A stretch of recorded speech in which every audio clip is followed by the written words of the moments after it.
I know there's other audio running. Allow it to continue to run.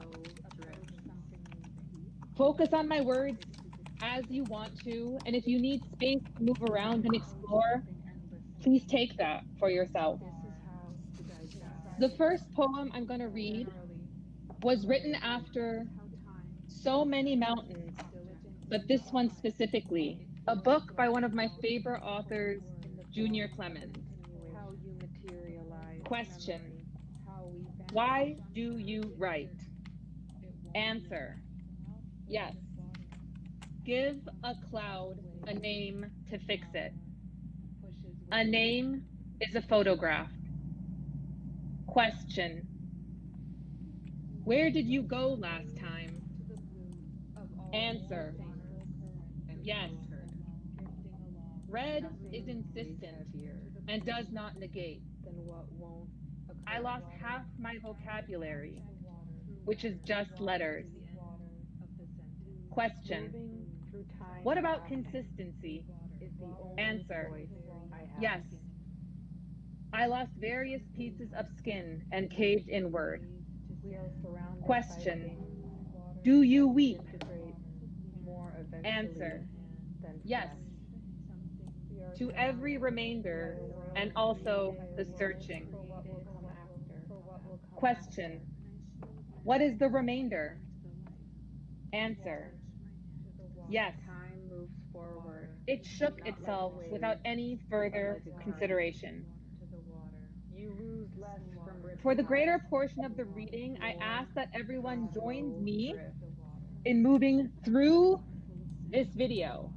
So just follow me through the video to the other side.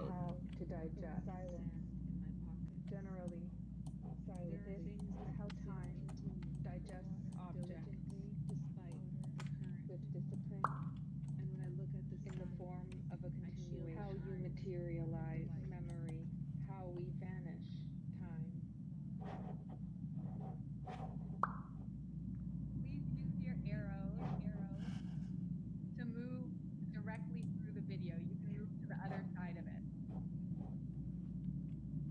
Come through the video to the other side.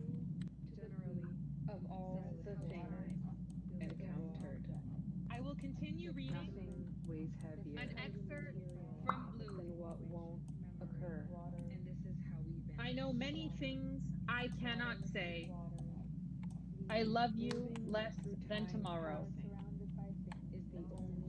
1. This is how to digest. In silence.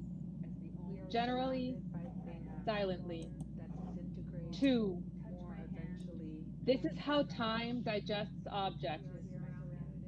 Diligently, with discipline, in the form of a continuation. 3. This is how you materialize. Memory. 4. How we vanish is time. And I can't tell if you are saying, mirror me or disappear. When I say nothing, what I mean is I waited a long time for you to look at me like this. When I consider you close, I sigh animals into the ocean, the way things fall gently at night. I can't tell if I am saying blue or do you know I wait and porcelain. I am saying elsewhere or my heart is daydreams. And when you say acknowledge, we might not become. I say break and understand. But what I mean is, do clouds become one when they meet and billow falling? I can't tell if you are saying goodbye or I love you. When you left me with our words, framed and hung, and took our language, I became a house full of photographs, the tissue of quotations drawn from the innumerable centers where my body touched yours. The architecture of grief is a structure filled with the system of knowing my body had become so I could know you. A house, an entire civilization. I went to the body, I counted every hair, I shaved myself and watched it grow back. No ideas but in things. So I put memories in various places. They moved into the shape of words and insisted upon themselves. Here is a memory. I have none. Spilled to the inside back inside, the tissue to tissue. The hand is dripping and I am washed in words. All the words my mouth could not hold because grief soaks the tongue to the end of becoming. Spilled to the inside back inside, the tissue to tissues. The hand is dripping, the mouth fills with water, and the tongue pushes waves to the shore. The surface of the water is blinding, blue below, blue above, where the color billows. Every singular memory pulled from the blue is falsified by its extraction.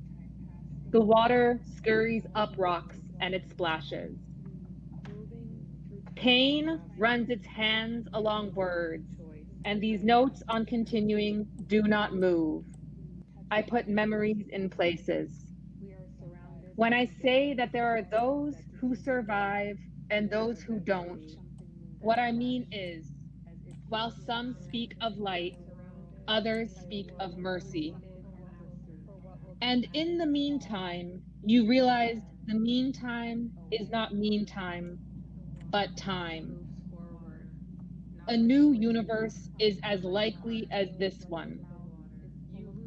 What I am saying is, I waited a long time to look at the world like this. My body is heavy, but less than tomorrow. I know many things I cannot say. I have a story I wrote about a day my sister Maxine and I went to the beach at Children. It's a very short story, and I will read it in conclusion to this reading.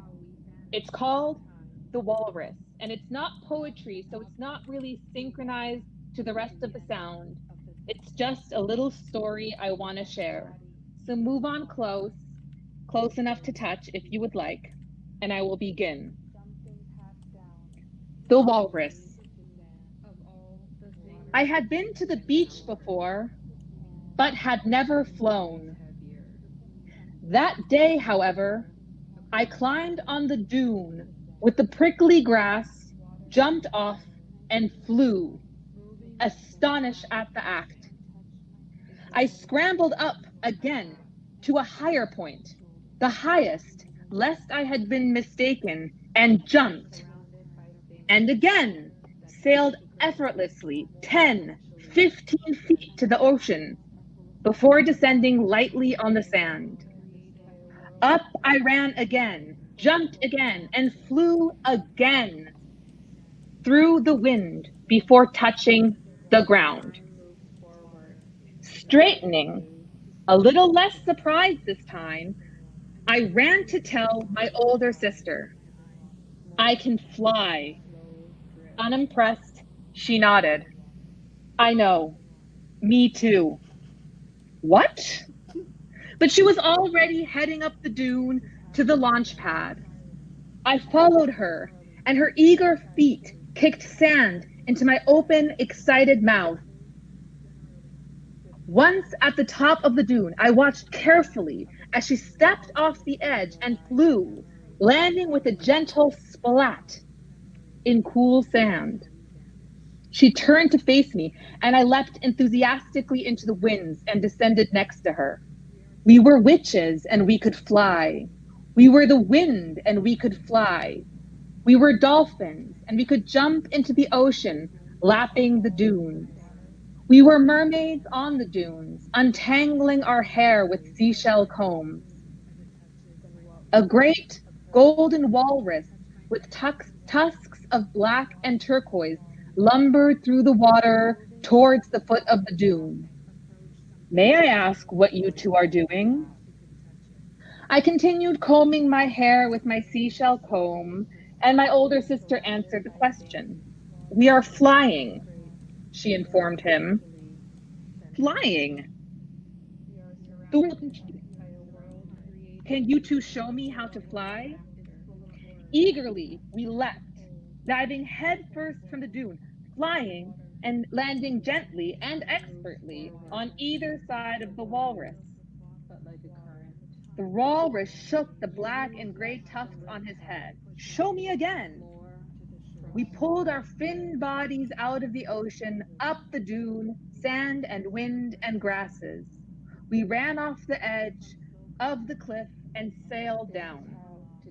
We could tell the walrus was impressed. Want to see again? The walrus shook his long face. It's time for us to eat. One more time, I said. Come with us. We can show you how to fly. But the walrus laughed. Me? No, no. I'm far too old to fly, or at least fly nearly as gracefully as you two did. Please! We tugged at his side, but he gently loosened our grips. You can always keep flying after lunch. He pointed down the beach to our mother, sitting with my father and their friends around a fire. All scarves and warm black coats. The ocean was green and the sand was being tossed in the sky by the gray wind. All right, my older sister said. So we grabbed Michael's hands and began to walk away from the dunes to the fire where lunch was waiting. With this story, I conclude my reading. Thank you so much for being here, and I pass the proverbial mic over to Maxine.